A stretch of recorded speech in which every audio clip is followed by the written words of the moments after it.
नमस्कार दोस्तों। चलिए आज के डेटा का एनालिसिस करते हैं और पता लगाने की कोशिश करते हैं कि मार्केट कल कहाँ कामकाज कर सकता है। तो अपन सबसे पहले चेक करेंगे चार्ट। चार्ट में देखिए क्लियर कट हमने बात की थी कि आपको चार्ट पे दो लाइन ड्रॉ करके रखनी है, दिस एंड दिस, और जिधर का ब्रेकआउट दे ट्रेड करना है। आज कहीं से भी मार्केट ने बुलिश ट्रेड नहीं दिया है, ठीक है। अब जिसने किसी ने अगर कॉल बाई करके एसएल के साथ ट्रेड किया होगा तो ओके है, लेकिन अगर वो कॉल बाई करके प्रॉफिट का इंतजार कर रहा होगा तो मुश्किल है। अब देखिए आज भी मार्केट ने अपन लोग को दो लाइन दे दिया है, ठीक है, लेवल दो दे दिया है, ठीक है। अब देखिए अगर मेरे को अभी जो मार्केट में कंडीशन दिख रही है उसके हिसाब से अगर मेरे को मार्केट इस लाइन के आसपास मिलेगा तो छोटा एसएल 20 पॉइंट एसएल के साथ में पुट साइड का ट्रेड लूंगा। ये लाइन क्या है आपका?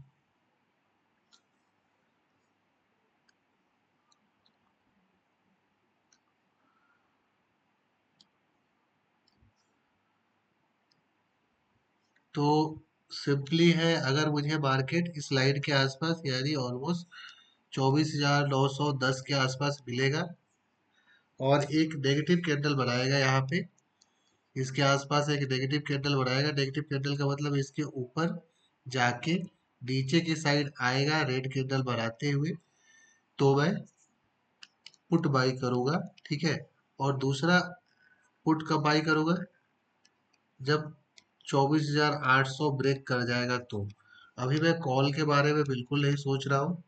अगर मार्केट कल ऊपर भाग जाता है तो भागने दूंगा, ठीक है, परसों ट्रेड कर लूंगा। बट अगर मुझे मौका मिलेगा तो ओनली पुट साइड का ट्रेड लूंगा, ठीक है।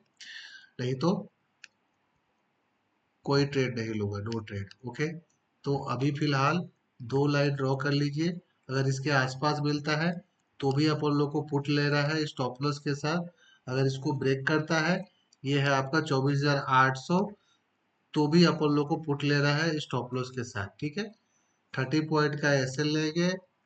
अ, ऊपर के अगर 900 के आसपास मिल रहा है तो 20 पॉइंट का एसएल लेंगे, नीचे का साइड का तो 30 पॉइंट का एसएल लेके 90 to 120 पॉइंट का हम टारगेट लेंगे। चलिए अब देख लेते हैं अपन लोग डेटा क्या बोल रहा है। तो डेटा में अब देखिए, अब हमारा जो चार्ट है उसको सपोर्ट डेटा भी कर रहा है। डेटा में बुलिश कौन गया है? क्लाइंट लोग बुलिश गया है और बड़े लोग बियरिश होके गए हैं। खासकर प्रो जो है जबरदस्त बियरिश होके गए हैं। इन्होंने इंडेक्स कॉल भी आ, बेचा है और पुट भी बाई किया है। तो इस टाइम पे अगर किसी को लॉन्ग का ट्रेड लेना है तो 100% वो लॉस ही करेगा, ठीक है। तो अभी जो भी लीजिएगा, अगर लॉन्ग का ले भी रहे हो, अगर आपको लग रहा है कि एनालिसिस के हिसाब से ना लेके मैं तो अपनी मर्जी से ट्रेड करूंगा, तो भाई करो, बट स्टॉप लॉस जरूरी है, स्टॉप लॉस बहुत ज्यादा जरूरी है, ठीक है। तो यहाँ पे डेटा के हिसाब से डेटा बियरिश साइड का लेके गए हैं बड़े लोग। और अपन लोग अब ऑप्शन चेयर देखेंगे। ऑप्शन चेयर में सबसे पहले अपन देखते हैं निफ्टी। निफ्टी ने क्या किया है? 24,850 पे क्लोजिंग दिया है, बहुत ही सिंपल रखा है। अगर यहाँ से 24,800 ब्रेक करता है तो भी पुट का ट्रेड बनेगा। 24,900 के आसपास ही बहुत बड़ा रेजिस्टेंस होगा, ठीक है। देख लेते हैं एक बार। तो यहाँ पे क्या हो रखा है आप देख लो। अच्छी वाली कॉल राइटिंग हो रखी है 24,900 पे, ठीक है। और पुट में से सब लोग भागे हैं। कल हो सकता है कि मार्केट जो है 24,500 भी टच कर दे तो बहुत बड़ी बात नहीं है, ठीक है। तो एक बार अगर 800 ब्रेक करता है तो यहाँ पे मुझे कोई सपोर्ट दिख नहीं रहा है। टोटल ओपन इंटरेस्ट तो है but open change in open interest सब में नेगेटिव दिख रहा है, यानी पुट राइटर दुम दबा के भागे हैं। कॉल साइड में जबरदस्त वाली कॉल राइटिंग हुई है और ये काम किसने किया है? प्रो ने किया है खास करके, ठीक है। देख लेते हैं एक बार डेटा। प्रो ने क्या किया है? कॉल सेल किया है और पुट बाई किया है। मतलब जो पुट राइटर थे कल तक जो प्रो पुट राइटर थे वो पुट राइटिंग से निकले हुए हैं। ठीक है, तो यहाँ पे ऑप्शन चेन के हिसाब से हमारा लेवल क्या बन रहा है। अगर मेन जो इस वीक में 25,000 क्रॉस करना मार्केट के लिए बहुत टफ होगा। 25,000 क्रॉस करना बहुत टफ होगा। और नीचे के साइड अगर मेरे को सपोर्ट दिख रहा है एटलीस्ट 500 पे भी थोड़ा सा ओपन इंटरेस्ट रहता है ना, तो समझ जाते हैं कि चलो ठीक है, 6-0 ओपन इंटरेस्ट यहाँ एटलीस्ट नेगेटिव नहीं होना चाहिए था। अब ये 29 रुपए का कोई सेल करके गया है, 29-30 रुपए का।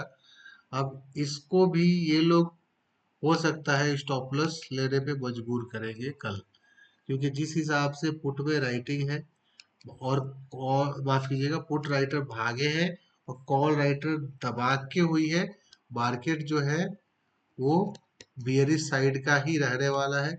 अभी देखिए चार्ट भी बियरिश बता रहा है, डेटा भी बियरिश बता रहा है और ऑप्शन चैट भी बियरिश बता रहा है। तो अपन लोग को बुलिश ट्रेड नहीं लेना है। अगर हो सकता है कल मार्केट गलती से ऊपर चला जाए, कुछ ऐसा ग्लोबल आ जाए, जियो पॉलिटिकल जो इशू है वो रिजॉल्व हो जाए, कुछ ऐसी चीजें आ जाए, तो हो सकता है वन साइडेड मूवमेंट आ जाए। ऐसे टाइम पे हम मार्केट को जाने देंगे एक बार, क्योंकि क्योंकि अगर देखिए न्यूज बेस्ड मूवमेंट आया तो ऐसे टाइम पे ट्रेड करना मुश्किल होगा, स्टॉप लॉस हिट करना बहुत ही ज्यादा चांस रहता है। तो ऐसे टाइम पे हमें क्या करना है, इग्नोर करना है। अगर आपको डेटा के हिसाब से, आपके एनालिसिस के हिसाब से, आपके सेटअप के हिसाब से ट्रेड मिल रहा है तो आप ट्रेड करिए और स्टॉप लॉस के साथ करिए। टोटल ओपन इंटरेस्ट देख लेते हैं। 20 लाख कॉल राइटिंग है, 16 लाख पुट राइटिंग है। आज क्या हुआ था, कल कल क्या था, कल पुट राइटिंग ज्यादा था, ऊपर ले जाके नीचे के साइड मूवमेंट दे दिया। ठीक है, फर्स्ट 15 मिनट का कैंडल रेड बना था। मार्केट जो है कल के प्रीवियस डे हाई को ऊपर सस्टेन बिल्कुल भी नहीं किया है। ठीक है, तुरंत नीचे आ गया। तो ऐसे टाइम पे भी अगर कोई कॉल बाई कर रहा है तो बिल्कुल भी नहीं करना चाहिए। चलिए कल फिर मिलते हैं, थैंक्स अ लॉट।